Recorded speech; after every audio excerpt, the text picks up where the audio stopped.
We had Clash in Italy, and we're going to break it down today. We're going to talk winners and losers. We're going to see where WWE may or may not be going with some of this stuff.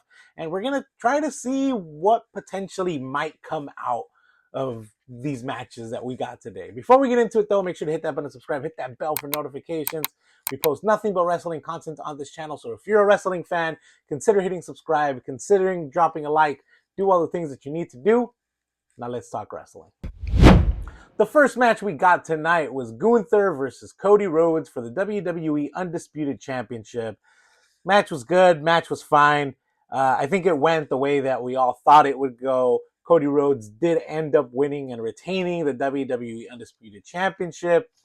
The thing about this match is the way it ended was a little bit weird, a little bit chaotic, a little bit confusing. I'm not sure if the ending that we got, was this the way that it was supposed to end, or was this maybe a botch? I don't know.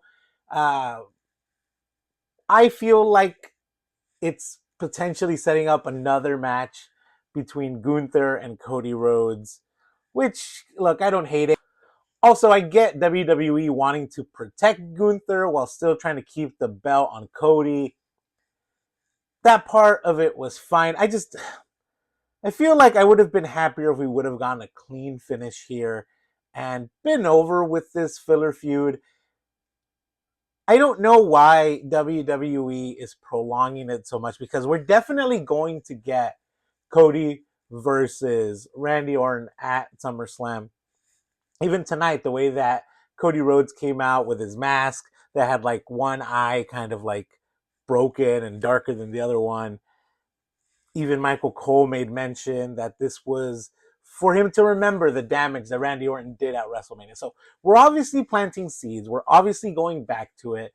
So let's call this feud a day. Let's call this a one-time deal, and I think we could all move past it. But what happened was Gunther got pinned, and he had his leg under the rope when the ref started the count.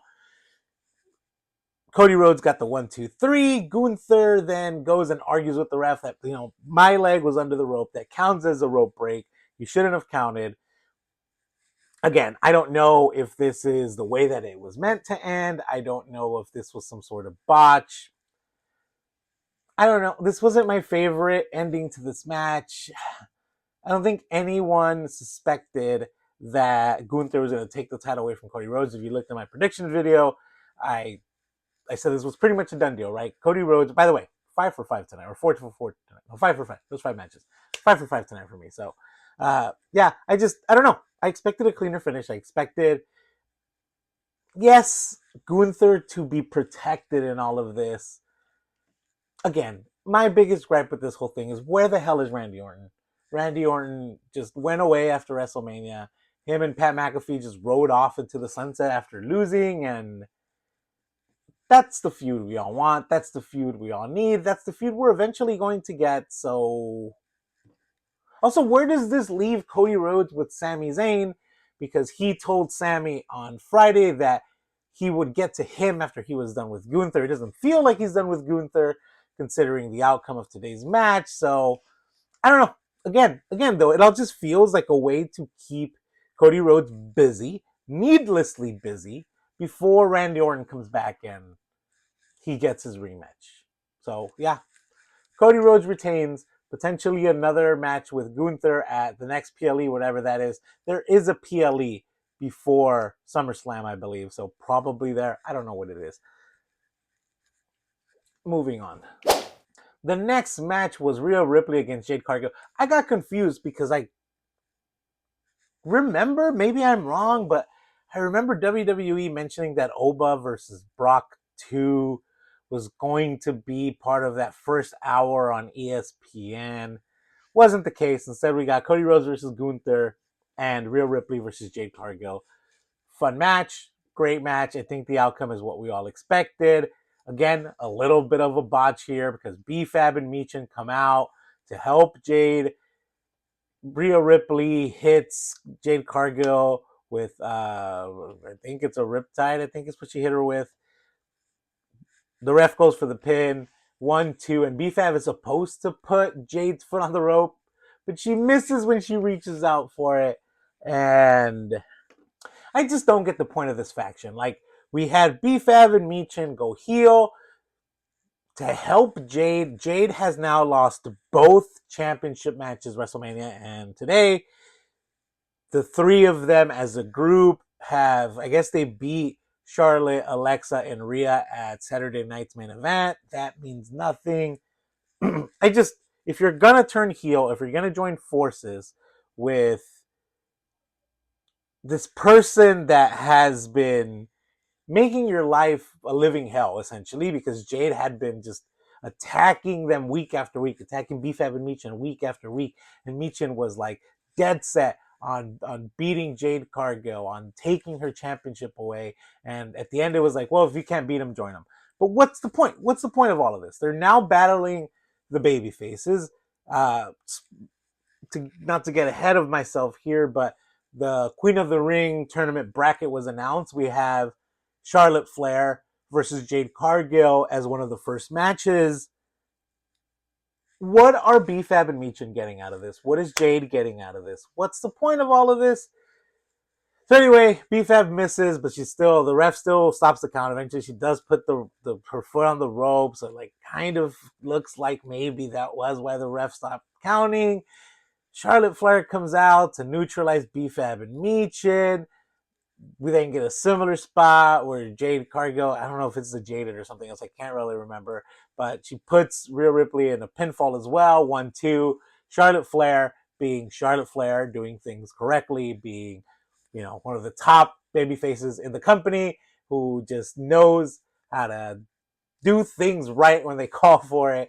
She actually grabs Rhea Ripley's leg, she puts it on the rope, and then the ref sees that one as well, and there's a count. There's a rope break, so the ref stops the count, and yeah, eventually Rhea Ripley wins the match. But yeah, my biggest gripe with this, also no Alexa Bliss tonight, which was interesting because we did get that like injury on Friday, so did she just need to go home? Did she just need to end the European tour early? I don't know, but interesting to point out. But yeah, again, I just don't know where Jade and B-Fab and Michin go from here. Like, sure, maybe Jade will be like, I'm gonna win the Queen of the Ring tournament, and like maybe she beats Charlotte, like maybe. But again, like after it's all said and done, she's not winning the whole tournament, so like then what?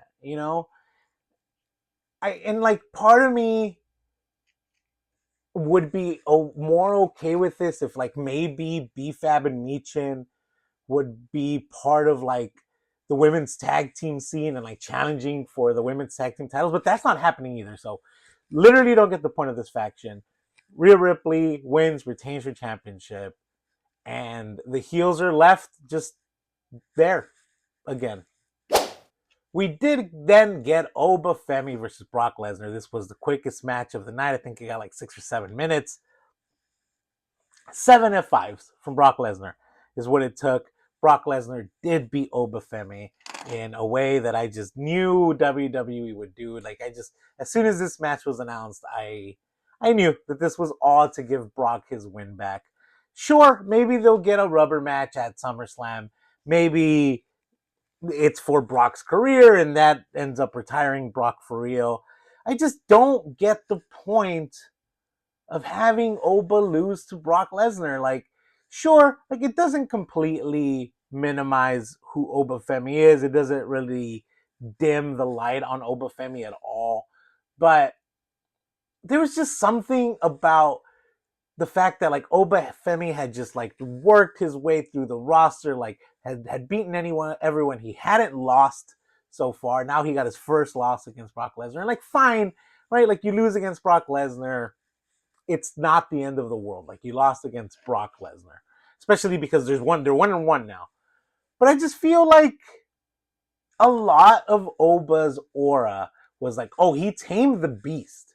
So like, I had a problem with this match even happening again. But fine, if they're gonna do it again, why not have Oba Femi beat him again? Like the outcome could have been the exact same. If the plan is to have Oba Femi face off against Brock Lesnar at SummerSlam and make it for Brock's career, why not have Brock lose 2 in a row and then him go after Oba, and Oba being like, I've already proven myself to you. Why would I fight you again? Why would I have another match with you? And then Brock maybe being like, I will put my career on the line. I need to beat Oba Femi. I am willing to bet my career on it. We do it at SummerSlam, and the outcome is exactly the same. And then you have Oba Femi, the person who went 3-0 against Brock Lesnar, retired Brock Lesnar. Brock Lesnar retires having not overcome this obstacle in his career. The guy that had never struggled in his career just couldn't get one over on Oba Femi. What a way to tell that story. But no, instead, he beat Oba Femi. He took away a few aura points. I don't know what you kids call it, but kind of just diminish his aura, kind of just take away a lot of what was already built there. And yeah, it wasn't my favorite, but it was very WWE booking. And yeah, like I said, now they're 1-1. Brock said as much as he was leaving the ring again. Like granted, right? Oba Femi was absolutely protected in this match because these two dudes just like went at it. Brock put Oba through a table and get 7 F5s, and Oba just kept getting up and getting up and getting up, and eventually Brock did get the best of Oba. But Oba definitely protected. Oba Femi is definitely still that guy and was booked as such during this match. So don't get me wrong. I just can't feel but think, what's the point in having Oba lose against Brock the second time? I don't know. But yeah, Brock Lesnar gets the win. We're probably getting Oba versus Brock 3 at SummerSlam. And maybe that's it, right? There's nothing else left for Brock right now. But also or for Oba. Oba's also in the King of the Ring tournament. So now, either this loss against Brock was for nothing, and that match isn't going to happen at SummerSlam, or you're going to have someone else beat Oba Femi so that they can be King of the Ring and challenge for the title. And okay, maybe Brock gets involved and that's how you build for that match. I don't know. It all feels messy. It all feels pointless. It all feels like it shouldn't have happened. It just shouldn't have happened. But yeah, Brock Lesnar gets his win back like Brock Lesnar does. Let's call Cain Velasquez again. Cain Velasquez again. Maybe he can get his win back there a second time. He just can't. I just can't do this with WWE sometimes. The story that they had was already so well told. I'm getting upset. Let's move on. We had Becky Lynch versus Sol Ruca. This match was a lot of fun. It was also not very long. It didn't feel very long. Sol Ruca hit her Soul Snatcher perfectly in the corner. She did end up getting the win against Becky Lynch, so she is the new Intercontinental Champion. Both of these women, again, also in the Queen of the Ring tournament. I can't help but think maybe we get Becky there to challenge who? I guess it would be Liv Morgan, right?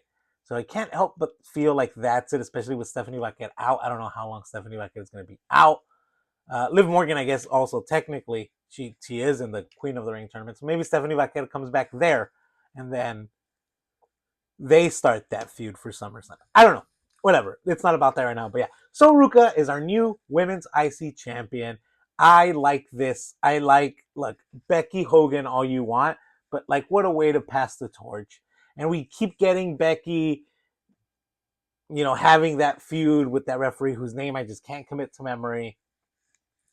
And yeah, I mean, Sol Ruca winning tonight, that opens up the field for the IC championship. I can't help but think that we can go back to having a fighting champion for the IC title on Monday Night Raw. We can have some pretty good feuds with maybe some contenders that Becky just wouldn't feud with, or just wasn't feuding with, wasn't maybe at the same level as Becky Lynch. Maybe I don't. I honestly, an Ivy Nile, right? Maybe a Lyra Valkyria, maybe a Bayley. I didn't see Bayley on that Queen of the Ring tournament bracket. By the way, WWE, I take offense to that. But yeah, Sol Ruca, the new IC champion. I have absolutely no problem with this. Again, 4 for 4 so far, and yeah, I went 5 for 5 in my prediction. So I don't know if that just means that it was really showing of where WWE was going to go. I don't know if it just hey, another predictable WWE show, or maybe I'm just that damn good. But in our main event, we did have Roman Reigns against Jacob Fatu, Tribal Combat Us. This match was brutal. This match was these two guys just beating the hell out of each other, right? Roman Reigns, of course, retains. We did make mention after this match that Jacob Fatu will have to acknowledge Roman Reigns on Monday Night Raw now. After this match, really interestingly, the MFTs were ringside. So Solo Sikoa, Tamatanga, Tamatanga were all ringside. Jacob Fatu gives them a look. Roman Reigns gives them a look. He tells the Usos, like, I got something for them too. Don't worry about it. So I don't know. Just the bloodline vortex just keeps growing, and it keeps going back to where we were. I feel like Jacob Fatu is going to align himself with Solo again. Solo lost all of his soldiers due to budget cuts. I don't know what the storyline is there, but they're gone. So I can't help but think maybe we put Jacob Fatu back in there. Maybe he takes over the MFTs and he becomes the leader of the MFTs. Monday, tomorrow, today, as you watch this video, we're gonna have some sort of acknowledgement ceremony on Monday Night Raw where Jacob Fatu is gonna have to acknowledge Roman Reigns. Will he actually do that? Will he attack Roman Reigns? That's not part of the deal. I did notice something I guess it was technically part of the post show. They were doing the like post show. One of the reporters was like backstage, just talking about the match and talking about like everything that happened, and then like behind her it's Jimmy and Jay just like casually talking to Jacob Fatu. So I don't know if that's like just like a weird moment that was caught after the match, or if this is all part of the story. I don't know. I feel like this isn't over.